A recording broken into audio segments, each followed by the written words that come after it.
Hi, welcome to our tour of the Constitution. We are going to travel through the 7 Articles of Confederation, make our way to the Preamble, and the Bill of Rights. Let's get started! Article 1 of the Confederation gives Congress its powers and limits. Congress is the legislative branch of the government, meaning they are the ones to make laws of the United States of America. The article also creates the 2 sections in Congress called a bicameral legislature, which are the Senate and the House of Representatives. Article 2 of the Confederation is the section that makes the executive branch of the government. The executive branch of government is the branch that has the responsibility and authority for the administration throughout the day of the state. Article 3 of the Confederation created the federal courts in the United States. The federal court system must have a Supreme Court. All crimes have to be tried by a jury unless the defendant does not want one. Treason is also listed in the article. Treason is when someone tries to attack or wage war against the U.S. or if he or she tries to help enemies. Article 4 of the Confederation lists the obligations each state has. It requires each state to extend their credit and full faith to the public acts, court proceedings, and records to other states.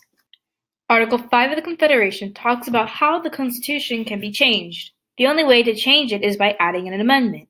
If Congress thinks it's necessary to make a change, at least 2/3 of both the House of Representatives and the Senate have to propose an amendment.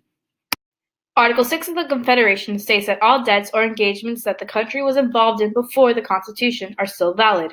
It also states that the U.S. Constitution is the highest law of the country, and that all state, federal officers, and judges have to uphold the Constitution and all of its rules.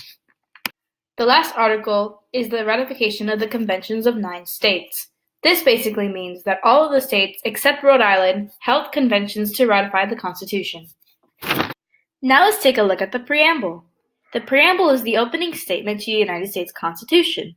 The preamble explains the reasons why the founding fathers of the Constitution made our government a republic. In order to form a more perfect union, the founding fathers felt they were making new government that would be a better way to govern the country. The Bill of Rights officially became part of the Constitution on December 1791. George Mason was one of the leading figures in creating the Bill of Rights. After storming out of the Constitutional Convention because the Constitution didn't contain a Declaration of Human Rights, he worked to pass amendments that would protect citizens from an intrusive government. The Bill of Rights contains 10 rights each citizen has. Some of them include freedom of speech, religion, press, assembly, and petition, the right to bear arms, arrests and searches, rights to persons accused of crimes, jury trials in civil cases, rights kept by the people, and powers kept by the states or the people. Our favorite amendment would have to be the first one. This is because this amendment protects our rights to freedom of religion, speech, press, and expression from government interference. Thanks for joining us on our exploration of the Constitution. Au revoir!